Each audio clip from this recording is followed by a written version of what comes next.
Hi hello welcome back to my channel. ఈరోజు ఆలు capsicum curry చేయబోతున్నా. ఈ కర్రీ అన్నంలోకే కాదు, చపాతీ, రోటీస్, ఇంకా నాన్స్ పైకి కూడా చాలా చాలా బాగుంటుంది. మీరు ఈ కాంబినేషన్లో ఎప్పుడైనా ట్రై చేసి ఉంటే కామెంట్ చేయండి. అట్లానే మన ఛానల్ని ఎవరైనా కొత్తగా చూస్తున్నట్లయితే ఛానల్ని సబ్స్క్రైబ్ చేసుకోండి.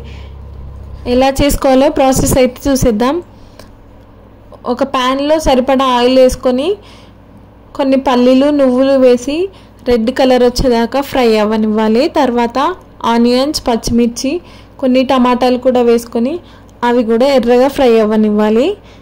టమాటా కొంచెం సాఫ్ట్ అయింది అనుకున్నప్పుడు సరిపడా సాల్ట్ కూడా వేసుకోవాలి.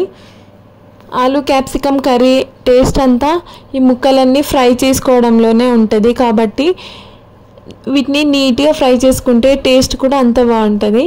కొంచెం పసుపు కూడా వేసుకొని ఒక 10 మినిట్స్ మగ్గనివ్వాలి. తర్వాత దింపే ముందు కరివేపాకు వేసుకొని కూడా ఫ్రై చేసుకోవాలి. దీన్ని ఒక ప్లేట్లో సపరేట్ చేసుకొని ఫ్యాన్ గాలికి చల్లారబెట్టుకోవాలి.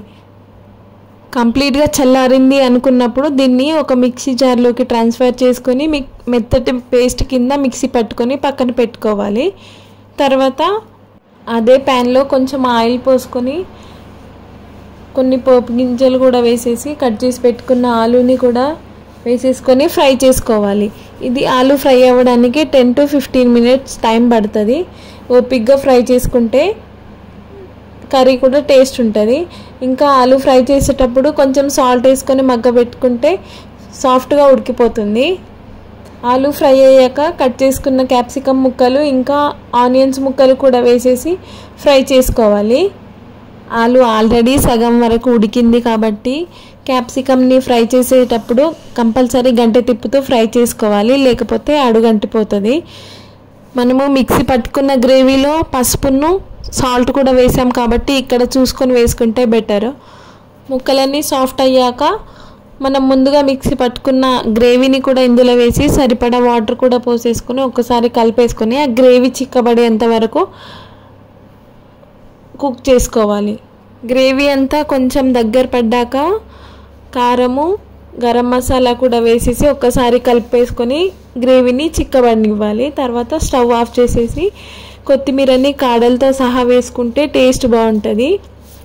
మీరు ఎప్పుడైనా ఆలు క్యాప్సికమ్ కాంబినేషన్లో కర్రీ తిన్నారా? తినుంటే కామెంట్ చేయండి. ఇది వేడి వేడి అన్నంలోకి టేస్ట్ అయితే సూపర్గా ఉంటుంది. ఇంకా చపాతీ, నాన్స్, రోటీస్లోకి టేస్ట్ అయితే చెప్పనక్కర్లేదు, అంత బాగుంటుంది. ఈ కర్రీ కాంబినేషన్కి నేను బటర్ నాన్ చేశాను. ఇంకా మన ఛానల్ని ఎవరైనా సబ్స్క్రైబ్ చేయకపోతే సబ్స్క్రైబ్ చేయండి, ఇంకా నన్ను సపోర్ట్ చేయండి. Thank you so much for watching. Bye bye.